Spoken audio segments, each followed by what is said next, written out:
Fala rapaziada, saudações vascaínas, vamos que vamos para mais um vídeo, primeiro desta terça-feira e é claro, cheio de informações importantíssimas para você, torcedor vascaíno. Se está chegando aqui pela primeira vez, já se inscreva no canal aqui embaixo, vamos tentar aí chegar na meta dos 64.100 inscritos. Para isso a gente precisa demais da sua ajuda e deixe também o seu like aqui no canal do Gigante, ajude o nosso canal a chegar a cada vez mais vascaínos. O vídeo está repleto de informações, iremos falar sobre Thales Magno, atleta que vai render uma grana forte para o Vasco nesses próximos dias, algo em torno aí dos 5 milhões de reais aos cofres de São Januário. Iremos explicar, é claro, o motivo da chegada desse alto valor ao Vasco da Gama. Iremos falar também sobre Zé Ricardo, Carlos Brasil, Jorge Salgado, o departamento de futebol do Vasco da Gama, que segundo o presidente, e é claro, se a única palavra fosse a dele, não mudaria em nada até a chegada da 777 Partners. Além dessas, muitas outras novidades, mudança na comissão de arbitragem da CBF, e você vai ficar por dentro de tudo que está acontecendo aqui no nosso canal. Então, nos ajude aí na divulgação, a gente conta demais com o seu apoio e é claro, vamos que vamos, né? Sem muita enrolação, falar logo de Vasco da Gama. E eu quero começar, antes de entrar no assunto sobre CBF, uma polêmica aí forte envolvendo vários nomes demitidos, uma mudança aí no departamento dessa comissão de arbitragem da Confederação. Eu quero falar sobre alguns desfalques para esta próxima partida contra a Ponte Preta amanhã em São Januário. Ontem, no vídeo da parte da noite, no Boa Noite Gigante, eu já havia informado para vocês sobre o desfalque confirmado tanto do Juninho quanto também do Vitinho. Mas eu quero trazer mais detalhes sobre os motivos que fazem com que os dois atletas não estejam à disposição do técnico Zé Ricardo. Primeiramente, com relação ao Juninho, de fato não estará presente tanto nessa partida agora, nesta próxima quarta-feira contra a Ponte Preta, quanto também na partida do próximo final de semana contra a Tombense. Ele ficará de fora dessas duas partidas, pois teve uma lesão confirmada na coxa direita. Ele está em tratamento desde a última quinta-feira. O atleta, inclusive, apresentou evolução nesses últimos dias, porém ainda sente alguns incômodos. As dores que ele sentia realmente pararam, mas ainda incomoda o atleta o fato dele não estar 100%. Então, devido a isso, vai passar por um período de reavaliação física nesses próximos dias. A expectativa, inclusive, é que já na próxima semana ele faça um processo de ser colocado novamente no campo, né? Um processo de transição. Essa é a expectativa, que já na próxima semana o DESP, no caso, coloque o atleta já no campo para fazer esse processo de transição e ele venha estar ao mais rápido possível à disposição da comissão técnica do Zé Ricardo. Juninho, uma ausência importante porque realmente é um dos, na minha opinião, melhores atletas desse elenco do Vasco, é o que tem mais potencial, é o mais diferenciado, é o que pode ajudar aí o Vasco no restante dessa temporada. Além do Juninho, outro atleta que também é desfalque confirmado é o Vitinho. O grande motivo desse desfalque é um incômodo que ele sentiu na coxa direita, mesma coxa que deixou ele de fora durante 3 meses nesta pré-temporada. Ele que acabou sofrendo uma lesão num amistoso antes mesmo de iniciar o Campeonato Carioca contra o Audax no CT Moacir Barbosa, um amistoso de pré-temporada. Ficou depois desse amistoso 3 meses sem entrar em campo devido a essa lesão na mesma coxa direita. Então, com isso, quando o departamento médico do Vasco viu que ele estava sentindo esse incômodo na mesma coxa da lesão, ficou, entre aspas, com medo, né? Se é assim que eu posso falar, escaldado com a situação. E devido a isso, o meia foi submetido a um exame de imagem. Esse exame descartou uma nova lesão. No entanto, a comissão técnica trata o caso com cautela e devido a isso ele não estará à disposição para essa partida de quarta-feira contra a Ponte Preta. 2 desfalques aí para o setor de meio campo do Vasco da Gama. Deixe a sua opinião se você acha que os dois irão fazer falta para o Gigante da Colina. Antes de entrar no assunto do Zé Ricardo, Jorge Salgado, quero falar sobre Thales Magno, porque de fato confirmado, de acordo com o Luiz Melo, CEO do Vasco da Gama, o clube já está em contato com o New York City. O motivo desse contato é para que o Vasco receba cerca de $1 milhão, trazendo para o nosso dinheiro, trazendo para o real, quase 5 milhões de reais. Atualmente na cotação, 4,82 milhões de reais. 4 milhões e 820 R$ 1.000 devem estar chegando ao Vasco nesses próximos dias, referente aí a metas estabelecidas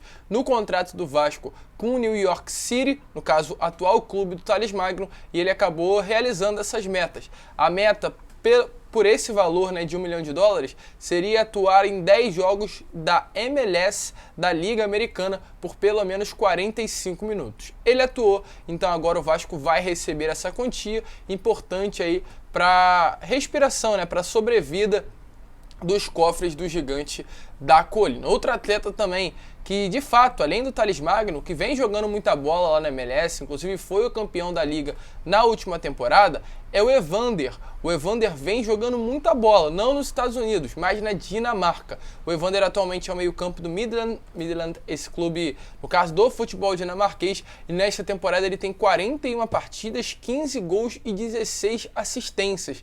É o líder do time, é um jogador que vem se destacando demais, vem realmente recebendo vários olhares do futebol europeu e muito provavelmente já na próxima temporada, lembrando que a temporada no futebol europeu acaba no meio do ano, ou seja, em junho, não teremos mais a temporada de lá e em agosto, setembro já teremos um novo ano para a Europa.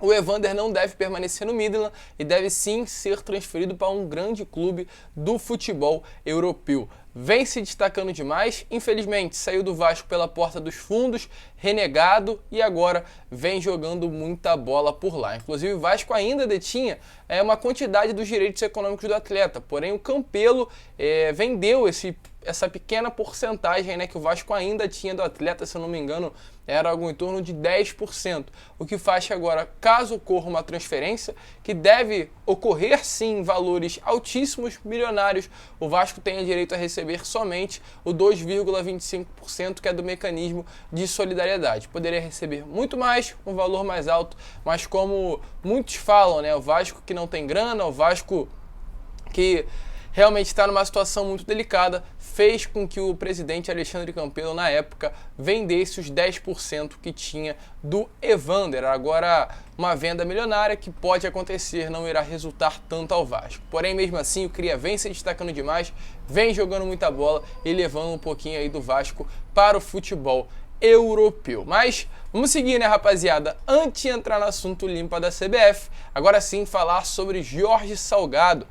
Há uma informação muito importante aí sobre essa situação atual do departamento de futebol. Muita gente se pergunta por que até o momento o Jorge Salgado não demitiu o Zé Ricardo. De fato, o presidente confia no trabalho do Zé, isso é inegável, até porque caso não confiasse, ele não estaria até o momento no cargo de treinador do clube e nem sequer teria entrado, né, no comando técnico do elenco Cruz Maltino. Então ele tem a confiança do Jorge Salgado, o próprio presidente já falou sobre isso numa entrevista lá na sede náutica, naquela cerimônia de entrega do título de benemérito ao Roberto Dinamite. Então essa confiança faz com que o Zé Ricardo, aliás, se mantenha no cargo de treinador. Porém, além desta confiança, existe outro fator. E o fator que existe hoje, que acredito que pesa mais ainda do que a própria confiança do Jorge Salgado em cima do Zé Ricardo, é a chegada da 777 Partners. Porque o mandatário do Vasco, no caso de Jorge Salgado, não tem um interesse nenhum e inclusive vai tentar a todo custo não mexer em nada na estrutura do departamento de futebol no período que lhe resta, no caso, no comando aí à frente do futebol do Vasco da Gama. Se tudo ocorrer direitinho, a diretoria do Vasco sonha que até junho a 777 Partners já estará no comando do Vasco da Gama. E a ideia do Jorge Salgado é que até esse mês, até esse momento, nenhuma alteração no departamento de futebol venha acontecer. Ele quer entregar o departamento de futebol para a 777 Partners da mesma maneira, do mesmo jeito que hoje se encontra, com o Carlos Brasil sendo gerente, com o Zé Ricardo sendo treinador, com a comissão técnica estruturada pelo Zé Ricardo, tendo aí essa base, né? Esse departamento formado e sendo entregue dessa maneira para a empresa norte-americana, que de fato é realmente, querendo ou não, pelo ponto de vista, é uma boa, porque ele entrega o departamento e a 777 Partners a partir dali, que é inclusive o desejo da diretoria, faz o que quiser dele. Porém, não pode ficar na dependência da empresa norte-americana. Se o trabalho também de Zé Ricardo não for bom, não tem como deixá-lo no cargo de treinador apenas para entregar o departamento de uma maneira igual, né? De uma maneira aí regular até junho. Não tem como isso acontecer. Se o Zé Ricardo tiver um trabalho bom, a demissão sim deve ser a obrigação feita por parte do presidente Jorge Salgado. Porém, esse é o objetivo. Ele está torcendo muito, está tentando confiar ao máximo no trabalho de Zé Ricardo para entregar em junho esse departamento nas mãos da empresa norte-americana e ela fazer dele o que quiser. Se quiser demitir o Zé Ricardo, demite. Se quiser demitir o Carlos Brasil, demite. Traz um novo gerente, traz um CEO, traz um diretor de futebol. Aí é com eles. Porém, por enquanto, a ideia de fato é não mexer em nada estruturalmente. Outro motivo ainda também que acaba reforçando, né, além da confiança, além da ideia de entregar o departamento de futebol igual, né, ao que está atualmente em junho para a empresa norte-americana, é o fato de no ano passado o Jorge Salgado ter essa mesma ideia com relação ao Marcelo Cabo. O Salgado não queria demitir o Marcelo Cabo, porém por uma pressão externa e também interna, ele acabou ouvindo a diretoria e demitiu o treinador. O mesmo treinador acabou indo para o Goiás, fazendo uma campanha regular, colocando o Goiás no G4 em várias oportunidades e acabou fazendo com que o Goiás subisse à primeira divisão. Ele chegou até mesmo a ser demitido rodadas antes de terminar a Série B do Campeonato Brasileiro, mas no geral, foi ele quem comandou o Goiás em grande parte da temporada e teve grande participação no acesso. Ou seja, o Jorge Salgado usa isso como argumento. Não adianta demitir o Zé Ricardo, pois ano passado ele tinha essa mesma ideia, queria a permanência do Marcelo Cabo, foi para outro clube, teve grande participação e no final de tudo a gente viu que a culpa não era do Marcelo Cabo, muito pelo contrário, ele foi, querendo ou não, o melhor treinador que passou do Vasco em 2021.